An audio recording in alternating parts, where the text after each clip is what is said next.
Hello everybody, my name is Andrew and I hope you're all doing very well today. In today's video, I'm going to take all the 8 permanent games on the Hive and rank them from worst to best. So with that in mind, LTMs will be excluded and we can get right into this. So let's do as such.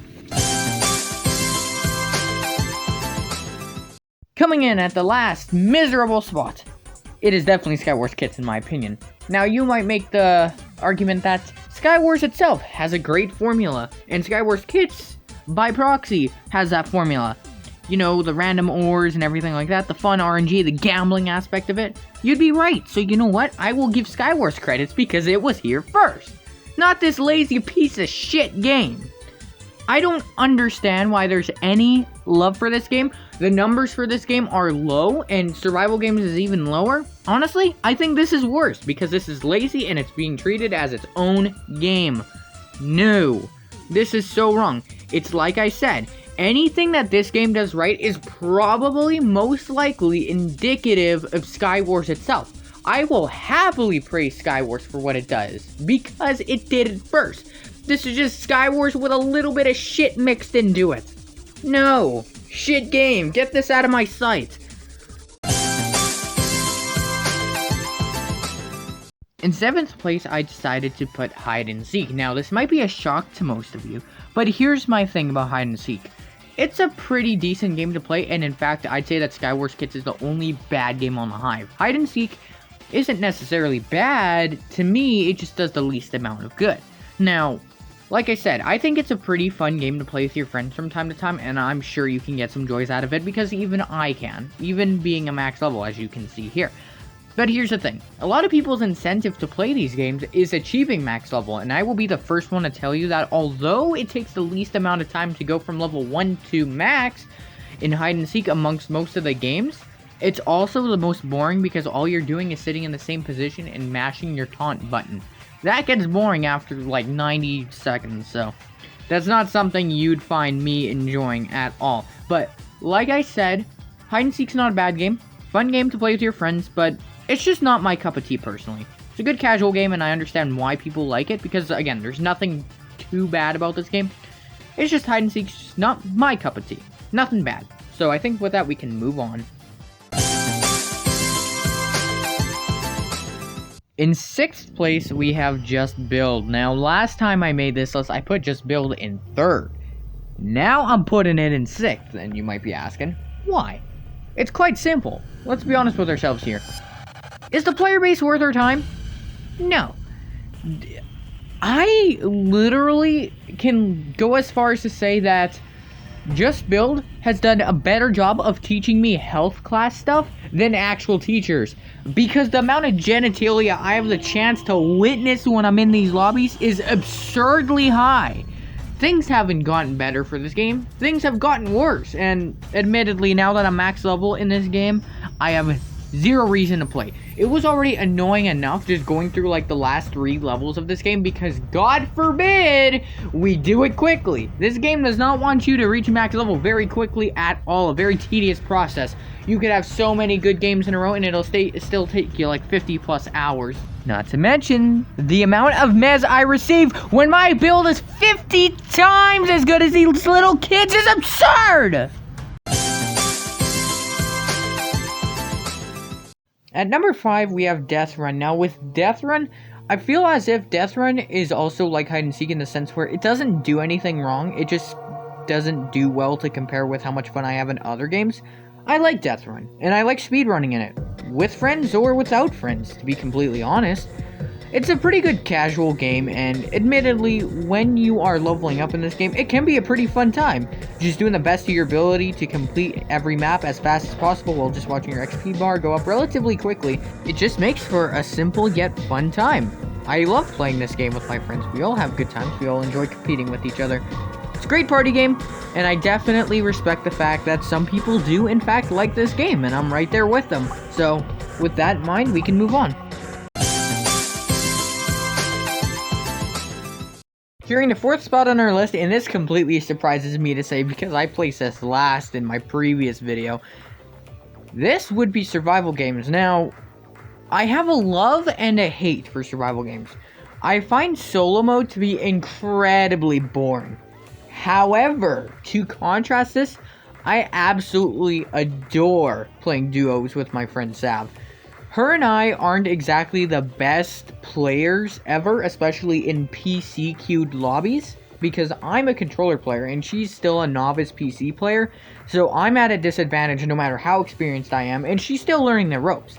However, the way survival games is, duos-wise, even in PCQ, it's incredibly casual, and it only takes a little bit of brains to win the game. It's fun to work alongside my teammates and just dominate, no matter what queue I'm playing on. Overall, I feel like I really overlooked survival games, and I never really gave duos a fair chance, but yeah, I've come a long way since, and I'm hereby saying that yes, it deserves the middle ground on my list, because it is really fun. I 100% look forward to teaming up with Sav a whole bunch of times and just grinding this game, because we both found a lot of joy in it, and we definitely feel that we underestimated this game, so with that in mind, send the games our way, because we're going to be kicking ass all the way through. Taking the bronze medal, I feel as if Skywars deserves this. Now, you might be wondering, wait, isn't this the Sky Kids gameplay that you showed us earlier? No. Fun fact though, I recorded Sky Kids just before Skywars, and then I ended up getting the same map on both, so it was kind of hard to differentiate between which gameplay clip was which, but I figured it out, and yes, this is in fact Skywars. Now, I like Skywars, I think it's a gamble to play, and I think that's one of its most appealing features about it. It's a gamble. You're always going to have either a really easy time in the game or a really hard time, depending on how nice or mean the game wants to be to you. And that's honestly what's really fun about it, because you never know what any game of Skywars is going to look like until you're right in the middle of it, right inside that epicenter. It's a really fun game. And my only problem with it is that aggro players is starting to take over. Well, they've been trying to take over for God knows how long already, but they're really taking over. And unless you're a console with keyboard and mouse, good luck. PC queues, I'm sorry, unless you are Superman, you're not gonna win. It's a very challenging game to win, no matter how good you are on a controller. I mean, let's not pay attention to what just happened on screen, but I wish you the best of luck in trying to win this game, because it's hard.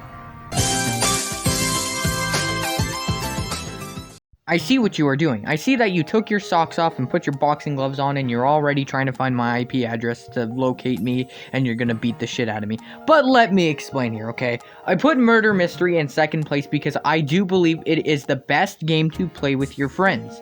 There's a few things about Murder Mystery that I'm not the biggest fan of. Now, first and foremost, yes, I still do stick with what I said about Innocent feeling like a bit of an empty position to be in. However, Murder Mystery, in a way, is like a collect-a-thon if you're the Innocent, because you do get to collect coins, and then you eventually get your bow.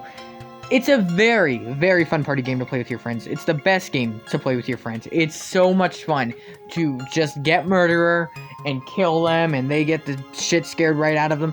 It's really fun, and my only true gripe with this game is, oh my god, it takes an eternity and a half to level up in this game. I'm level 26 and I'm already dreading it. Oh god. I know that I'll have to eventually grind this game and reach max level, but I am not ready for that responsibility. There are a lot of things I'm not ready for in this world, and this is one of them. So, yeah, that's really my only gripe. Otherwise, as long as you're with your friends, this game can be incredibly fun. But I do feel like they need to put a little bit more effort into patching the game up a little bit, because ping glitch tends to really happen on here the most. So I hope one day they get to fixing that, but, you know, at least the game's still playable no matter what. Look at those stats. Take a good look at those stats and tell me that I don't absolutely obsess over Treasure Wars. Because I do. Now, hear me out here, okay? Everybody knows why Treasure Wars is the best game, but I'm going to explain it anyway. Treasure Wars, first and foremost, does provide you a choice with how you want to approach the game right from the onset. 5 gold, blocks, or sword. You choose one. And from there and going forward, it's just choices to influence how the game goes. So, you can make a game that pertains to your playstyle the absolute most, which is amazing. That's a great quality for a game to have. Not only is this one of the most fun forms of games ever, because everybody just loves Wars games in general. Egg Wars is the most popular on CubeCraft. Cake Wars is one of the most popular on Mineplex. Treasure Wars is definitely the most popular on the Hive. It's a great game. The genre was already like an instant money sign for our Hive friends. But then beyond that, they made this game really good too. It wasn't just a wars game and it was just kind of meh. No. This is an absurdly good game, okay? I love this game with all my heart, okay? It can piss me off being put into PC queues because the platform-based matchmaking can be cruel as all hell. Satan himself programmed that. I don't know why he programmed that, but he did that, and I'm kind of a victim of it and whatnot. But that doesn't matter to me because this game is precious. This game is the closest thing I have to a baby, okay? I want to become a father when I'm older, and I'm like a stepfather for this thing, okay? This thing loves me, and I love it. That's all I gotta say about this. And if you can't take that, you can take all this information and shove it right up your ass.